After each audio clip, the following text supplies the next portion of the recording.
La plongée peut-elle aider les victimes du terrorisme? Des spécialistes sont convaincus des vertus de cette activité. Il y a quelques jours, une trentaine de rescapés de l'attentat du Bataclan qui souffrent toujours de stress et d'angoisse sont partis en Guadeloupe pour participer à cette expérience.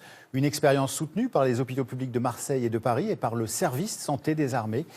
La plongée de l'espoir, c'est un reportage de Laurence Naon et Wassila Kamlé.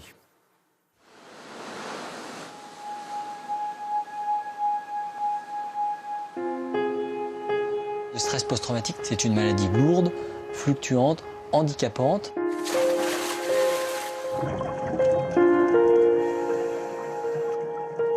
On n'a plus aucun stress. C'est une détente absolue. Moi que j'arrive pas du tout à trouver sur Terre. On pense que la plongée apporte quelque chose de spécifique. C'est quelque chose de très thérapeutique. Qui n'a pas eu son cardiofréquencemètre? Ce matin-là, distribution d'un matériel un peu particulier. Juste sous les pectoraux en fait. Le cœur de ces plongeurs va être en permanence enregistré. Non. On va faire un test. Tu mets la montre au poignet? Et pour cause, ces 17 plongeurs souffrent de stress post-traumatique. Tous sont des rescapés des attentats du 13 novembre. Ils ont vu la mort en face. Certains ont été blessés. Quelques-uns ont même perdu un conjoint. Ils ont accepté de participer à cet essai clinique en Guadeloupe. Car une équipe de médecins et de chercheurs en est convaincue, la plongée peut soigner leur pathologie. On aimerait non seulement prouver que ça permet d'améliorer un bien-être immédiatement, et on le ressent déjà par le comportement, mais surtout vérifier que cet effet perdure après ces séances de plongée pendant plusieurs mois. Voire peut-être même permettre de diminuer au maximum le niveau de stress pour éviter de re-rentrer dans la zone rouge qui est le stress post-traumatique. La réserve Cousteau. Le décor de cette étude n'a pas été choisi au hasard. Une eau peu profonde, chaude et transparente pour ne pas rajouter d'angoisse à ces plongeurs quasiment tous novices. Vérifiez que la bouteille est bien ouverte à fond, resserrée d'un quart de tour. Vérifiez que le gilet est fixé comme il faut. Et vous regardez les tuyaux un petit peu comment ils sont positionnés. D'accord, hein? T'es prêt, tu tiens? Dépasser son traumatisme et se jeter à l'eau.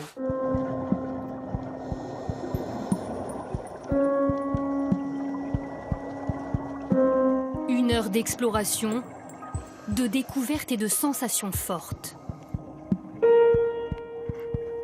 Mais cette plongée va bien au-delà. Par petits groupes, ils pratiquent la sophrologie et la méditation, assis sur le sable. Une parenthèse pour ces rescapés qui, depuis 2 ans, luttent pour soigner des blessures invisibles.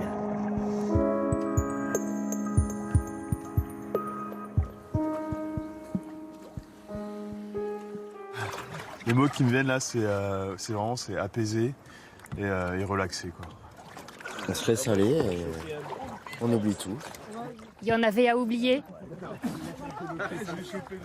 Il génère un paquet d'émotions négatives somatiques, hein, donc accélération du rythme cardiaque, ventilation incohérente, tension musculaire. Et donc là, en fait, ce qu'on fait, c'est l'inverse. C'est-à-dire qu'on va mettre le corps complètement dans un état de sérénité absolue, en fait. Le cerveau a tendance à moins exploser dans des émotions négatives. Pour Fanny, cette plongée est une révélation. Putain, on a le droit, quoi. On a le droit de relâcher. Moi, j'étais beaucoup dans le contrôle et d'assurer une espèce de tension, je crois, pour tenir. Et ici, on nous a offert cette possibilité de relâcher, quoi. Et là, c'est comme si tout pouvait se passer, il y a tout qui glisse, et c'est merveilleux, quoi. Pourtant, les 2 années qui viennent de s'écouler n'ont pas été simples pour Fanny. La jeune comédienne était au Bataclan le 13 novembre. Les balles des terroristes ont blessé son mari au dos. Il est un vrai miraculé.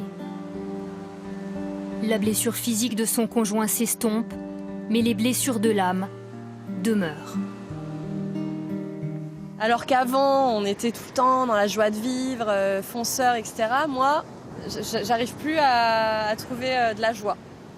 Voilà, à trouver de l'envie. Vous êtes dans un endroit avec du monde, puis tout le monde rigole, et puis vous, en fait, vous n'êtes plus là.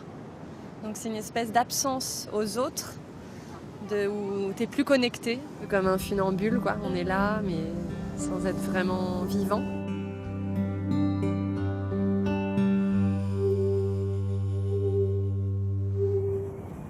Pour la fiabilité de l'essai clinique, 17 autres rescapés atteints de stress post-traumatique ont fait le voyage au même moment, en Guadeloupe. Ils constituent le groupe témoin. Au programme pour eux, sport intensif. Le but est précisément de démontrer que les bénéfices de la plongée sont plus importants que ceux du sport. Parmi eux, Gaëtan. Musique en permanence dans les oreilles. Une façon pour cet enseignant d'éloigner les souvenirs de cette nuit d'horreur au Bataclan qui le hante quotidiennement. J'ai passé quasiment 2 heures dans la fosse, donc un spectateur est décédé sur moi. J'ai des visages et des sons et des odeurs qui sont profondément ancrés en moi. Et le sommeil, un très gros problème? Je pense être descendu entre 4-5 heures par nuit en ce moment, quoi. Depuis 102 semaines, c'est ça, quoi. Compter les semaines comme si le temps s'était arrêté le soir de l'attaque. Depuis, la pathologie ne laisse pas beaucoup de répit. C'est la raison pour laquelle chacun des participants est accompagné au niveau psychologique pendant le séjour, comme lors d'entretiens individuels par exemple. Très souvent, les patients effectivement expriment des difficultés vis-à-vis de leur entourage, vis-à-vis de leur famille, vis-à-vis de leur employeur, qui leur explique en gros, maintenant ça suffit, ressaisis-toi, ça fait 2 ans que ça dure, arrête d'y penser, tourne la page. Voilà, ça c'est l'expression, tourne la page. Le trouble de stress post-traumatique n'est pas encore assez identifié comme une maladie. La Fondation d'aide aux victimes du terrorisme a donné 150 000 € pour financer cette étude. Les résultats seront connus en juin prochain. Mais déjà, certains rescapés ont tiré leurs propres conclusions. Le jour où je plonge, je me sens bien. Le jour où j'ai pas plongé, je me sentais pas bien. C'est comme si on avait une machine à laver en mode rinçage tout le temps et les pensées qui tournent. J'ai le sentiment d'aller mieux. Beaucoup mieux. La machine à laver s'est finalement arrêtée. Il y a 15 jours, ils ne se connaissaient pas. Ils n'avaient qu'une seule chose en commun, une nuit funeste de 2015. Aujourd'hui, ils partagent bien plus, l'espoir d'une guérison.